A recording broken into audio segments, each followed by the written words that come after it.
Good morning, everybody. Welcome to TRAINcycle Summit Pro Sound.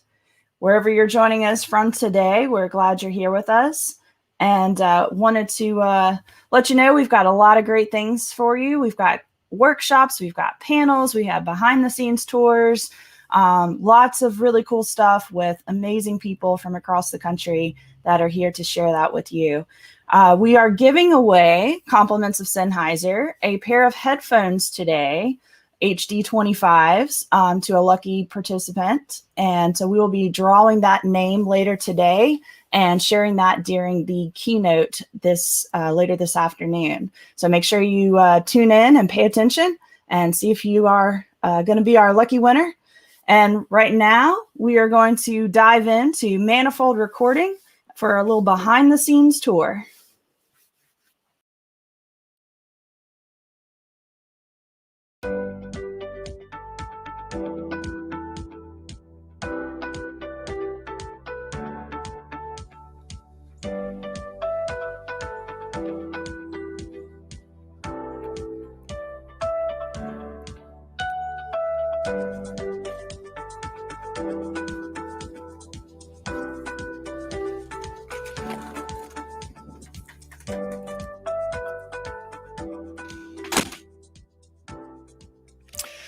Greetings and welcome to Manifold Recording.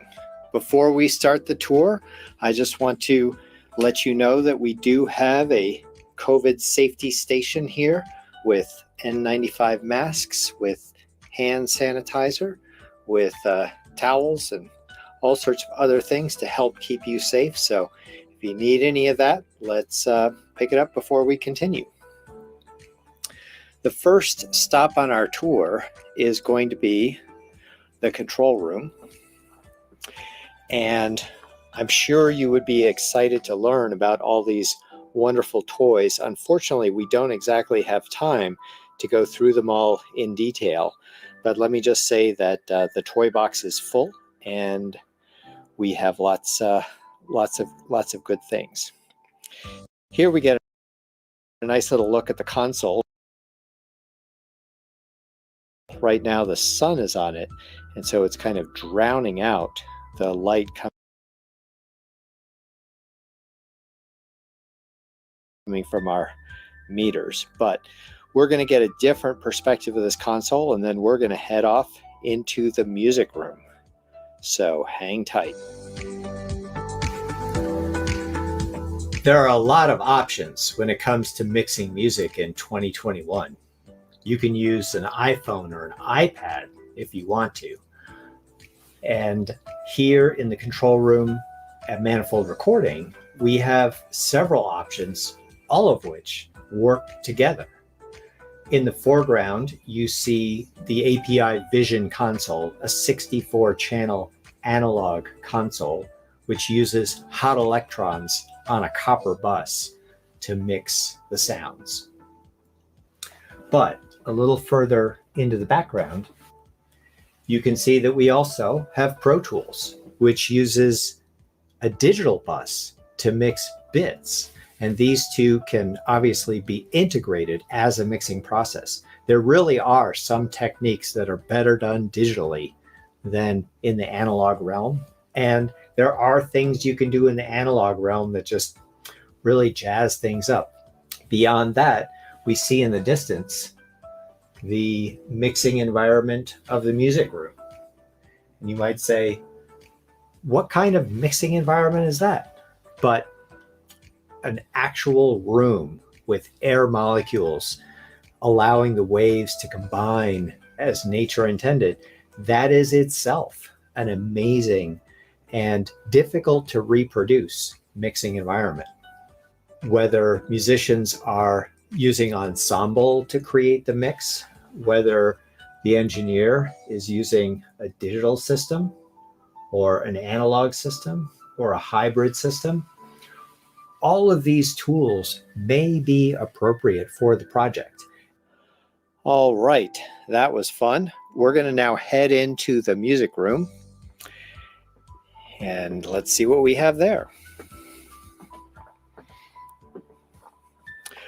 I'm going to start our behind the scenes tour, literally behind the scenes.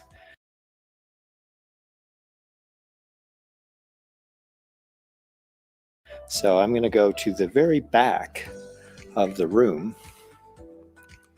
Open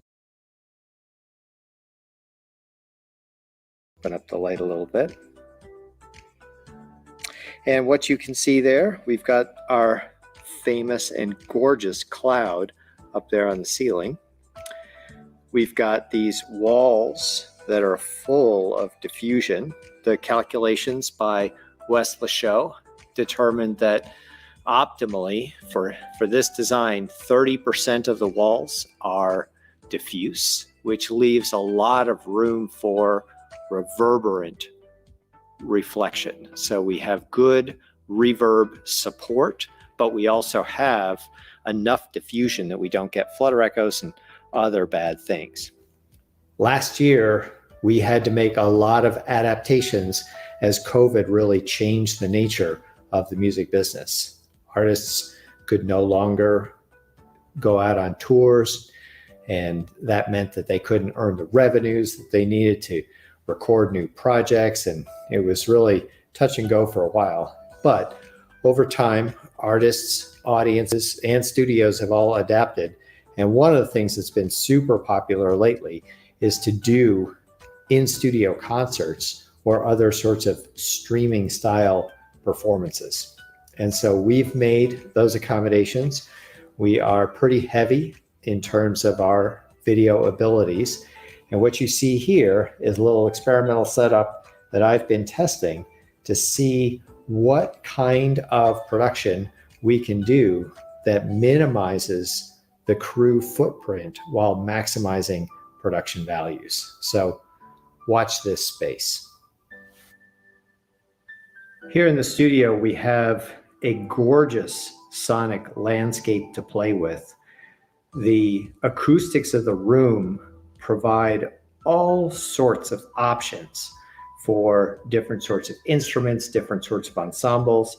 And in some way, I think that you could look at this room not just as a canvas, but as an inspiration for sound. The final thing that I'd really like to talk about before showing you a little demo of what we're working on is to remind that as much fun as it is to have lots of toys, as wonderful as it is to have lots of options, really to be successful in the studio, you have to make the most of the time you have. The artist's time in the studio is precious, and everything that you can do to help that artist make the most of the time they spend in the studio is gold.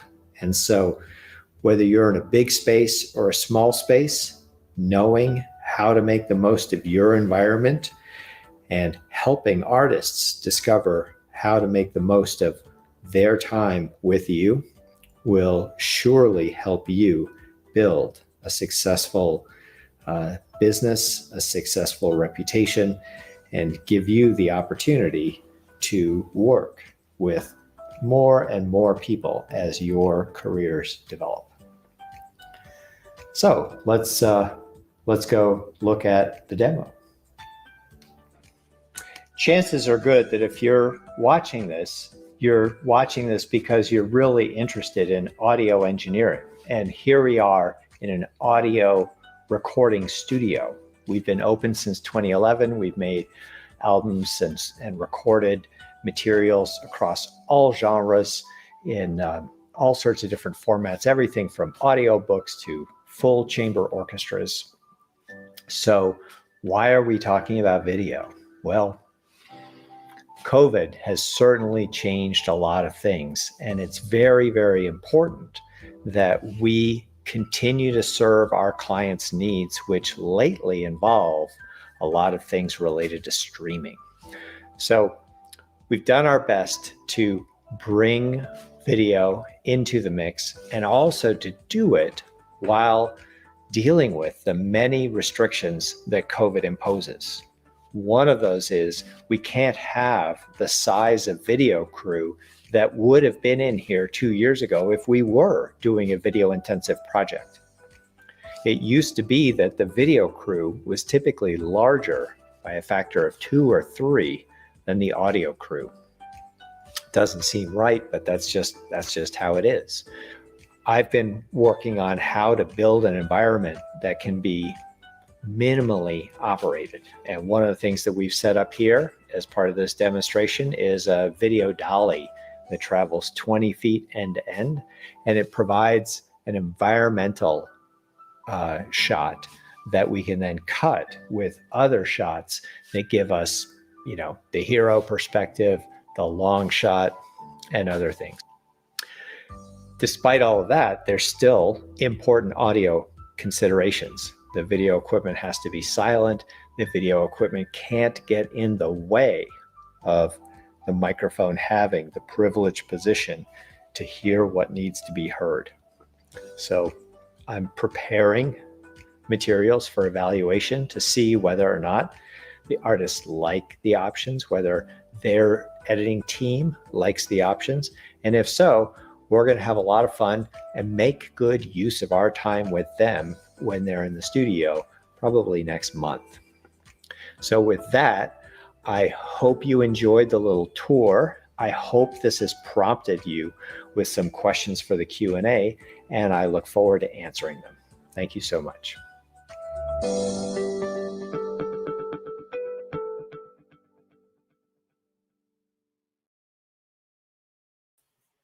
All right, so this Inside the Studio tour was presented by Manifold Recording, and joining us today is the owner and manager, Michael Tiemann.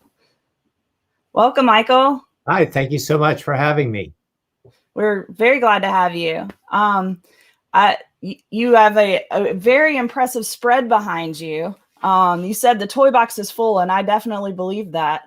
What would you say is some of your favorite toys in the toy box you got there? Well, let me share a little bit how this was constructed. So sure. The API console has, of course, the classic API sound. We have it loaded with a lot of API preamps, but we also have it loaded with 16 channels of Millennia preamps. And what we did with our credenzas was to basically add in the complementary spices to the spice rack. So we've got Neve.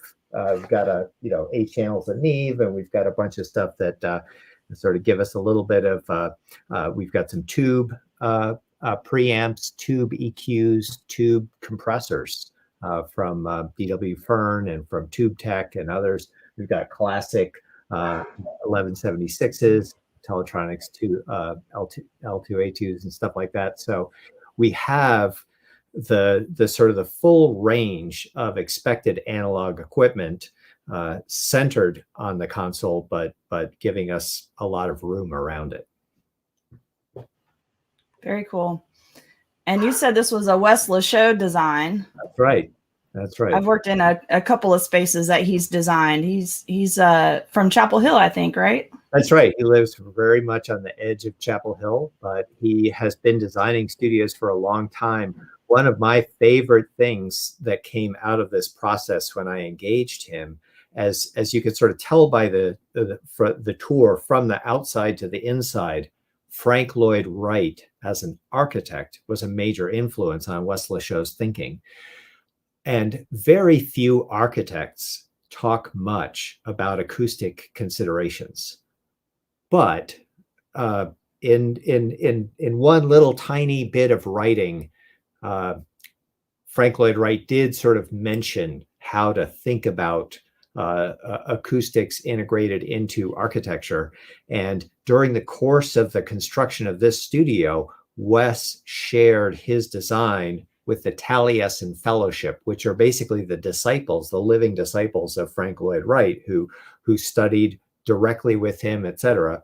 And the Taliesin Fellowship invited him to give 2 master classes, one in selection of acoustic building materials for acoustic properties, and the second was architectural considerations of acoustics. So I think it's really, really cool that Wes, who has visited literally hundreds of Frank Lloyd Wright buildings to really sort of learn the architecture on a deep and personal level, that he was invited to give a master class to those folks about acoustics. And fundamentally, what he talked about was how you have to think about the sound both in terms of modal frequency distribution, but also the relationship that these frequency relationships have in constructing the harmonic scale, the harmonic series, which then constructs the sequence and the modal sequence. And so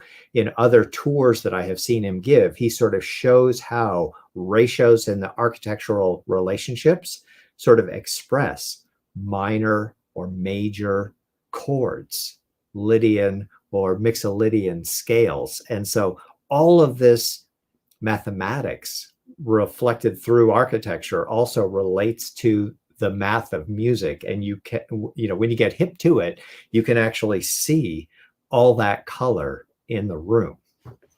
That's so impressive. We got some comments from our audience here.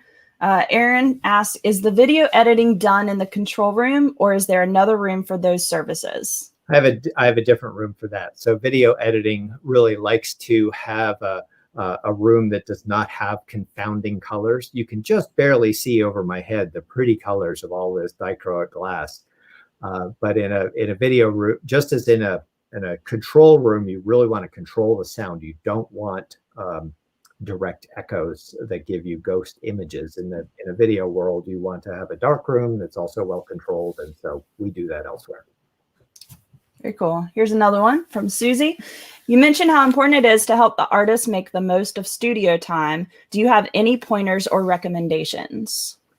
I think that, yes, communications is always important to collaboration. And one of the things that happens in the course of communication is sort of understanding expectations, understanding preparations, and sort of looking at whether or not what has been prepared is likely or not likely to meet expectations. And so if any advice that can be given ahead of time as to whether the principal preparation should be rehearsal, whether it should be arrangement, whether it should be evaluation, whether it should be just, laying down a bunch of stuff and then stitching it all together later.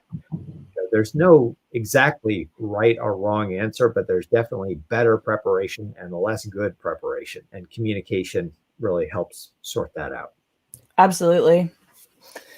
From Fred, have you seen clients rethinking how they approach recording due to COVID? Are they leaning towards smaller projects? They're definitely leaning toward working in sort of minimal configurations, and so this is and also really isolating activities like singing from from everything else. It's well known that vocalization greatly increases potential for that. And I would also say that for better or for worse, a lot of what artists are doing is basically expressing the world that they're living in. You gotta tell a real story, and we're really living in a story where things have changed, and artists are not necessarily looking to sing a song of COVID per se, but the way in which it changes what you appreciate, changes what you can see, is can be an opportunity to explore things that you wouldn't have tried in a quote unquote normal world. Yeah, I think it's great that you guys have adapted and doing the video stuff, because it really, artists I think right now are just feeling super defeated, and it's given them another opportunity to work, do their thing, and you guys get to do your thing, and we all. I would like to share a moment of inspiration that I had last week during the inauguration. We saw a wonderful poet show how powerful words can be, and she was already on her way up. I'm talking about Amanda Gordon. She was already known to Oprah, and had already been selected as a poet laureate at age 16, and she was definitely on her way. But it also just shows what can happen when the artist meets the moment.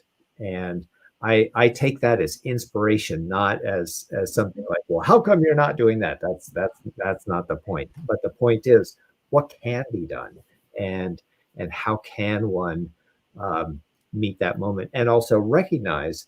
My wife and I used to go to shows every week, and we miss it. All our friends miss it. It's a real loss. And I think that being able to cultivate the relationships with people who know they need more art, who know they need more music, build those relationships as things come back with the vaccine, starting to get out there. That's going to allow us to come back in stronger than ever with people who now know what it means to lose something. Definitely. We got a couple more coming in. Sure. Do you mix and master in your studio?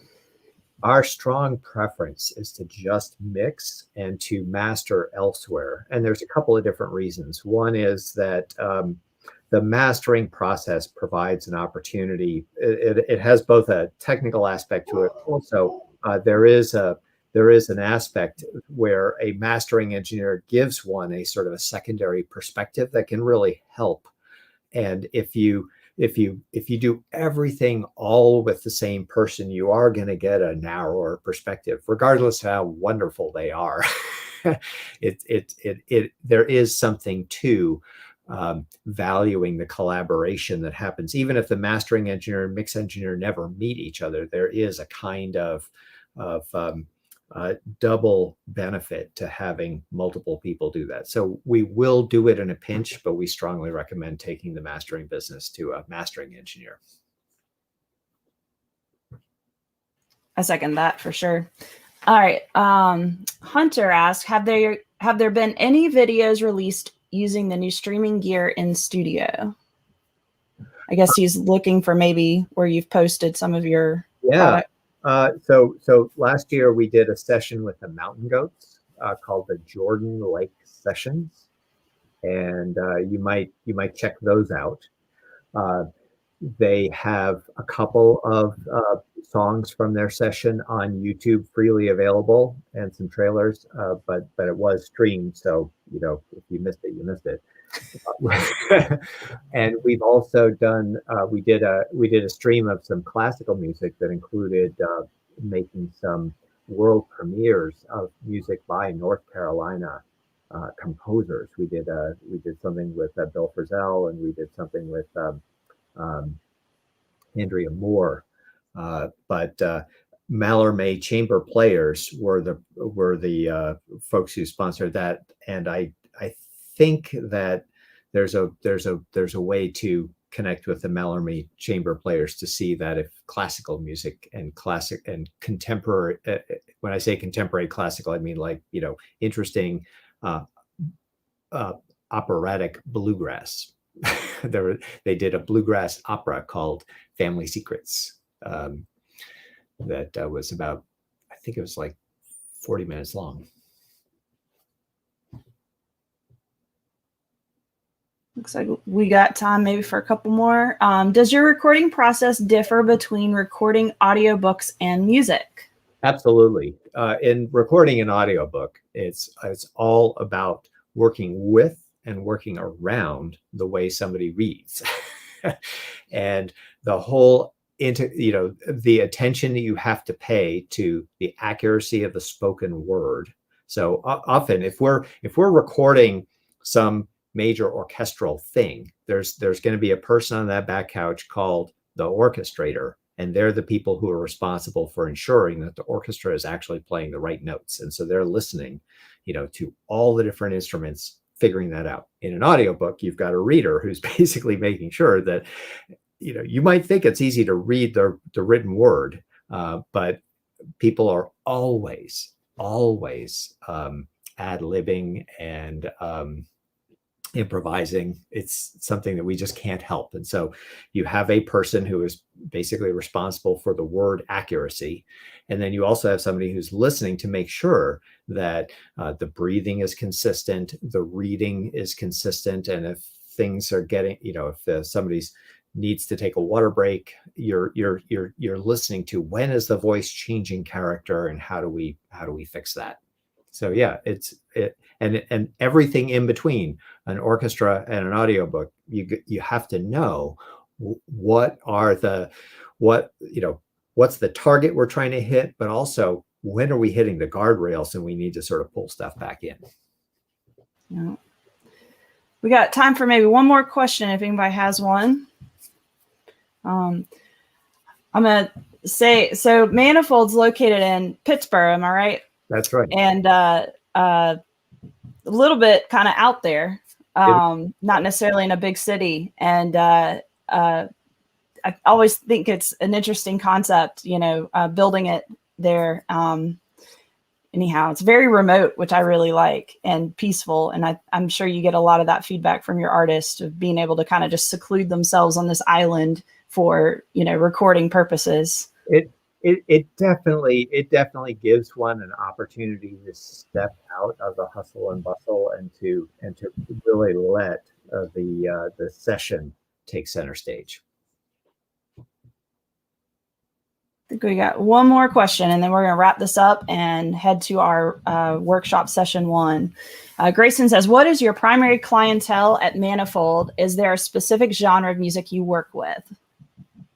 I would say that what we have probably done the most is indie style music, singer-songwriter material, but that singer-songwriter genre keeps spreading out, and so that may go in the direction of jazz-infused indie rock, like the band Reliably Bad from Greensboro, but it may also shift over to the cowpunk style of Sarah Shook, or it may head more into sort of like a prog jazz fusion world.